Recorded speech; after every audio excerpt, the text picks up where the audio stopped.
So, I finished all of Xenoblade 3 not too long ago, and it's a thing. Okay, not really, but this game is perhaps one of my favorite games of all time now. Just pretty much everything about it is consistently good. From the characters, the battle system, the exploration elements, the music, side quests. Just so much about this is so well done. And I'm still playing it even after I finish the game, which is honestly rare for games to do to me these days. In my Xenoblade 3 review, I will go over what this awesome Switch game has done right, but also talk about things I feel like need some work. This game isn't perfect by any means, and its flaws deserve to be mentioned as well. This review will absolutely contain no spoilers for Xenoblade 3. Since the game is almost a month old by now and people are still going through it, or just taking a break from it. And with that out of the way, let's spark and go!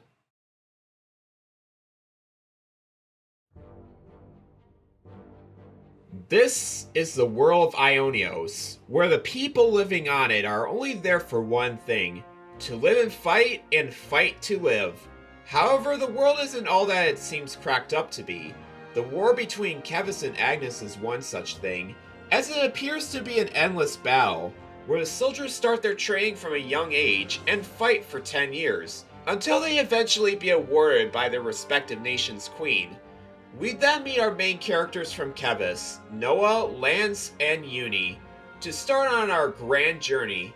We go through the motions with them until we meet up with our other characters from Agnes, Mio, Senna, and Tyon, who then battle each other for who's best for their nation, until a mysterious old man comes along and gives them a power to transform into an ethereal being known as an Ouroboros. Alongside this point, we meet one of our antagonists known as Mobius, a being composed of immense power granted to them by their colony's respective flame clocks. They oversee the colonies, along with their respective commanders. Mobius is going for the item that transforms the group into the Ouroboros, but then the mysterious man thwarts it soon afterwards. From this point, Noah and the gang learn more things about Mobius, and that to learn more about them, they need to travel to Swordmarch, and to find out how to defeat the real enemy.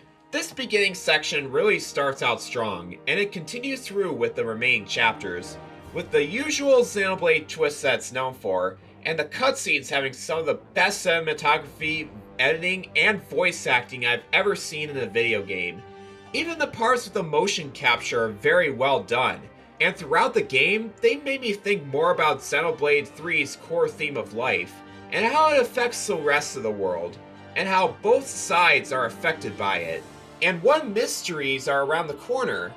I want to know more about this world.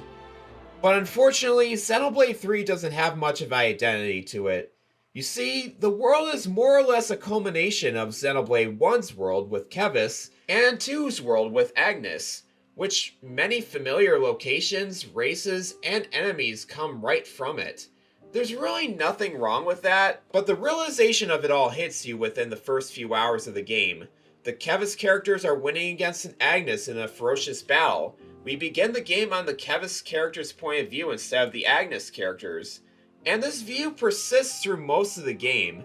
It feels pretty biased in a way, but it also detracts from the main story, which admittedly isn't very great. Most of the villains here are incredibly weak too, mostly showing up in optional quests, and they kind of feel a little bit samey, not gonna lie. Sure, there is some funny writing for some of them, but I did not care for them in general. There is one villain later on in the story that definitely surprised me of what can be done in a video game. I really wanted to talk about it here, but it's kind of a spoiler. But that character quickly made up what a villain in Xenoblade 3 can be. But that's the problem. The game has too many antagonists that makes following a cohesive plot difficult. I'm not saying the plot is bad or anything, but it loses consistency from the midpoint of the game. The identity just doesn't help when the game feels so closely tied to one Xenoblade game, but doesn't balance itself out very well. Who knows though? The expansion pass may come and fix these issues with the story in general. But as of right now, Xenoblade 3's story is kind of a hit or miss for me.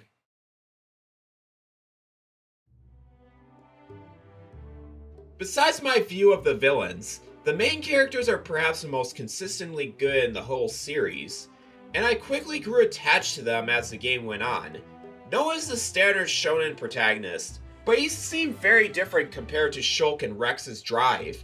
His occupation as an officer for his colony makes him feel like he's fulfilling a purpose in his life, but as soon as he has Ouroboros powers, he is suddenly banished from his colony, and he can't figure out why that is. But Noah over the course of the journey grew on me very well. At one point even shocked me at times. But I honestly think that Shulk, and even Rex to an extent, are more likable protagonists who all had identifiable characteristics. Mio is a character that honestly surprised me on how much I liked her. She starts out as kind of timid, but over the course of the game seems to open up more about her past with the group, and became much more reasonable.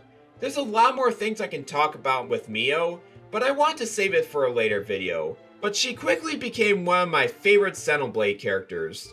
Just another cat girl my arse. Lance is pretty spectacular, even though he's just another meathead. Lance has a heart and struggles to find himself throughout the adventure, mostly because of how reliable he is throughout the journey, and that's pretty much it. He's so relatable in many ways because of his struggle to find his identity. I actually think he's much better than Ryan in a lot of ways because of that, and I really do think that's a good thing. Senna is the girl with the gall, but she is freaking nice too. Sort of like Lance, she struggles with trying to find her place, even with those noodle arms. Actually, I don't think it's nice to call her that anymore. She wants to be like many of her peers, but she struggles to come up with a personality or role for herself. She really is like a little sister if you think about it. She definitely shines the best in a quest later on in the game too. Overall, Senna good.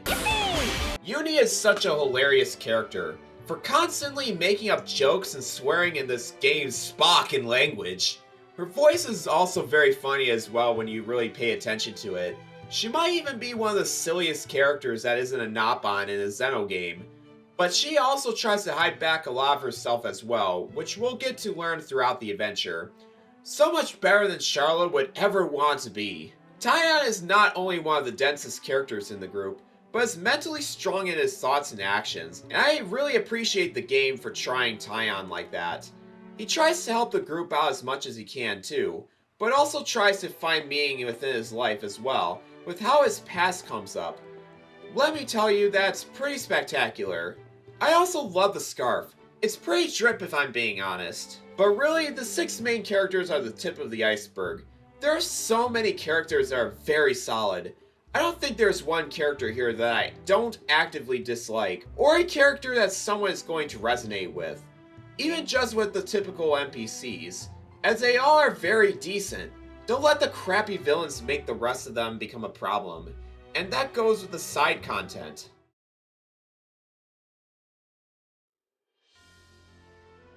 This is perhaps one of the most massive worlds I've ever been to in a Xenoblade game, or just a video game in general, or a JRPG. All of it is just so full of rich detail with the colors popping out at you anywhere you look. It all looks very good for a Switch game, and the imaginative ways the worlds from 1 and 2 still astounds me to this day. Seeing the Mechonis fingers from Aegis Wilderness, the guideposts found throughout the Bionis Leg and Milik Meadows, and areas are named straight from their source material a lot of the time. Even some of the music seems familiar. I'll claim the ether here.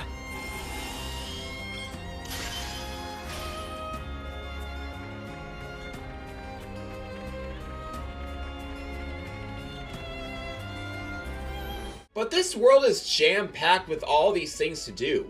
From trying to reach those hard-to-get containers, overseeing the husks that got killed while exploring the world, collecting ether cylinders from points on the ground, and putting it all onto the Pharaonis hulks that you can find throughout Ionios, rewarding you with so many goodies. Finding secret locations, chilling it up at campsites, and fighting a whole bunch of monsters are honestly such a good time. Those monsters, in fact, are some of the best parts in each area.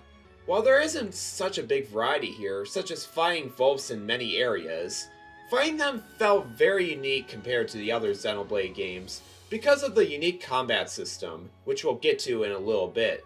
Their type is especially important now, with the new lucky monsters dropping more loot after defeating them, and elite monsters which reward more EXP, CP, and gold. Unique monsters are also back, and although they aren't as plentiful as they are in the early game, they get more copious and hectic as the game goes on. Some of the things you can do to explore the world further is restoring the colonies from their Mobius leaders, which is done through a very important point in the story. From there, you can gain affinity through the colonies through side quests, done by waiting for an info point to come up and talk about around the campfire, or at a point of interest question mark. Some people may just need to be talked to gain affinity, or just relieve the husks found around Ionios. The side quests, even just the standard ones, are easily some of the most consistently good the series has to offer. The named NPCs compared to previous games are surprisingly memorable and relatable. It's that same effect Xenoblade 1 had, but since the colonies are so much smaller than any town in the previous Xenoblade games, they made it so easy to connect with them, and going around for them made me feel the most satisfied I had with quests in any game I've played. It's really not just for the rewards too. If you want to have the chance to, please try to do most of these quests in your first playthrough. I can guarantee that you won't be disappointed. There's not just quests you can do for people. There's the Collectopedia cards, buying stuff from their shops, just divulging into these affinity charts. They are all so good. There's quests that allow you to obtain heroes, which we will talk about a little bit later too. But they are some of the best quests in Xenoblade 3, and some are actually required for the story, which I find to be a good thing, because why not have another party member just to take along throughout the main story? Either way you look at it, this world is full of very awesome surprises. I honestly can't wait for you guys, if you happen to play it, or already played it, to explore this world from top to bottom, and find all its fun mysteries. Easily the best world Monolith Soft has ever made.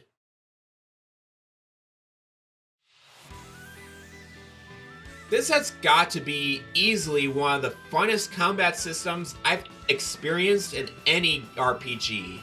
Not only are its complex mechanics very easy to understand through the revamped tutorial system from the helpful tips menu and the brand new training mode, some things Xenoblade 2 surely would want. As a veteran of the series, I really did enjoy it in general, and it's a huge step up from the previous games in my eyes. My favorite aspects of the combat is how I didn't have to worry too much about how much battles can take up in fights. Since there's 7 party members in a fight, 6 that you can all independently control by the way, fights can go by really fast or be balanced enough to have a challenging fight. And I think that's a good thing, especially when playing through the beginning portions of the game.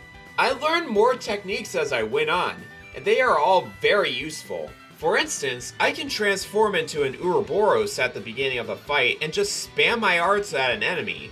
Or I can just wait a little long and do combos, fusion arts, use talent arts, switch to another party member and use their talent arts, and then switch to an Ouroboros to breeze through the rest of the fight. Any way you fight an enemy in Xenoblade 3 will never be the wrong way. Even if it takes a bunch of tries to get it correct, it'll come to you with much practice, and I do appreciate that. The battles are even better with the new chain attack system. Unlike in previous games where you go in a set amount of characters from one to the next, you can take advantage of all the alive characters right off the bat. And there's unique attributes to them as well, such as the brave orders you do at the beginning of each round, the role of the character indicating how much potential they can do in each round, and the amount of damage the character with the brave order can do based on what class they have on them. It's so satisfying when you're able to do so much damage in each round because of the amount of TP accumulated, and the score you would get when you complete a round. There's even very powerful Ouroboros orders you can do to deal so much damage to enemies. Pulling them off in a chain attack requires a lot of strategizing and thinking, and when that Ouroboros card comes up, the enemy is just straight up demolished. I can talk so much about the combat, like the fact that healers are very good in this game, not because they are the only ones who can revive party members. The new field effect system that puts debuffs or buffs on enemies or yourself within a ring, or the multitudes of classes, heroes, skills, arts, accessories, gems, cooking effects, even a snuff and skill tree for the Ouroboros. But it's much better to figure out all those on your own and experiment, which is what Xenoblade 3 does best with its combat system. Unfortunately, it's not the most perfect system. So there's the main power attack called Arts, which has a cooldown timer that is based on the nation the class came from. The Kevis side has a timer on cooldowns, and Agnes Arts have an auto attack timer, meaning that every auto attack the player does, you can get those arts recharged much quicker. And there's a mechanic in Xenoblade 2 called Starter Stepping, which resets auto attacks when moving slightly, making charging up auto attacks go by super quickly.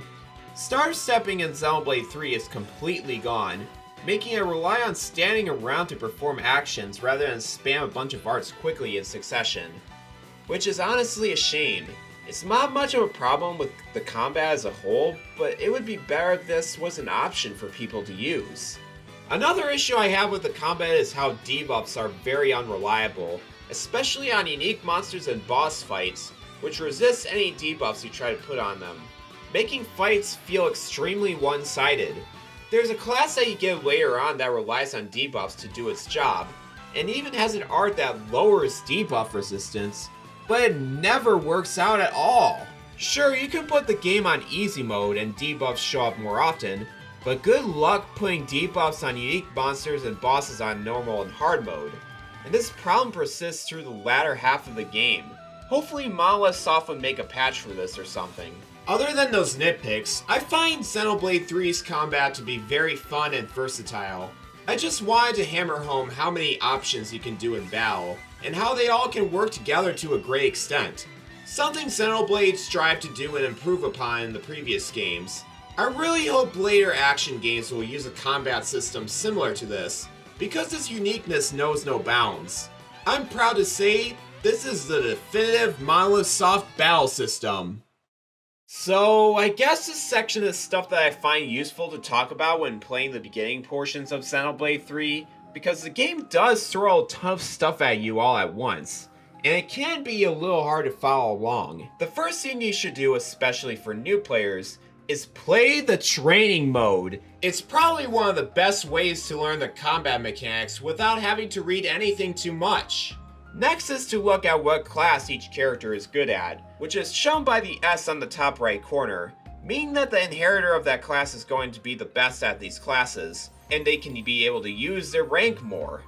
Third is to find a bunch of heroes in this game, as they have good attributes and chain attacks, and provide help to get a specific character's class go up much quicker. Fourth is to find recipes by going to a colony's canteen and ordering food from their menu. You will then get recipes which will help you with things like extra XP, enemy boosts, and collectible hunting. Actually, speaking of collectibles, it's a pretty controversial thing that item orbs from Xenoblade 1 are back in a place of collection points from Xenoblade 2. It's baffling, but I think it works to the game's benefit, as they're pretty much strewn all over the world instead of at weird specific areas. It's still not the greatest thing in the world, but it's not bad in the slightest. Anyways, next up is getting a bunch of materials to get the right gems for the party. Some are better than others, and you need to look at them to see what you can upgrade next. In fact, you can skip levels by having the right materials, or just spending Nopon coins, another collectible that you would come by that is used to bypass material requirements for a multitude of things. Think microtransactions, but done in a better, effective, non-paying form. Next is to find the right combination of arts and master arts to create fusion arts. Moves that are very powerful and can add effects right on top of another, such as a normal break art and a topple master art coming together to instantly get the enemy into topple. Keep in mind though, it only works on one side of arts from a Kevis class, and the other side of arts from an Agnes class. There are two types of combos in this game. One combo called the Smash combo when performing a launch, then a smash does some serious damage to an enemy.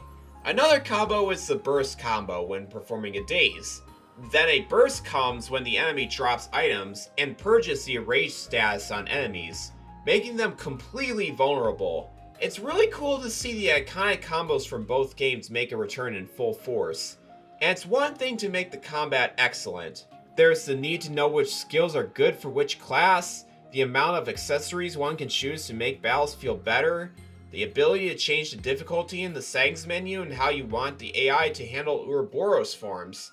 There's just so much stuff to realize, and it all feels so great. Xenoblade has come such a long way from its Wii roots, and now it has become a staple Nintendo franchise, full of that Nintendo philosophy of how to make games fun for everyone.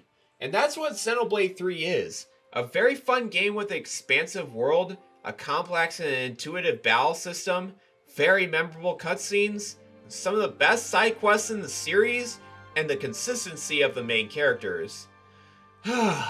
There's just so much more, man. On the contrary though, this has made it very hard to call it one of my favorite Xenoblade games, only because of how it misses its mark when it comes to its identity. It tries to tell its own story, but it's strewn about with ties to Xenoblade 1 and 2, and not 3. The villains kind of hurt the story a bit as well. Even though the complaints I had with the battle system are nitpicky, it would be really nice if these issues I had were made with a later update in the future. Hopefully you all enjoyed my review. It's kind of a first for my channel, but I found it to be a very important one, as I enjoyed Xenoblade 3 enough to want to make a review on it, and share your guys' opinions down in the comment section. After all the DLC is out, I'm going to make a much longer, thought-out review of what I think of Xenoblade 3, in hopes that my opinion of this has changed in more ways than one. Also, if you found my way of doing video content interesting, make sure you subscribe and check out my other videos as well. I'm planning a big project that I hope to finish by the beginning of next year, so stay tuned for more details. Until next time everyone, see you on the snuffin' side!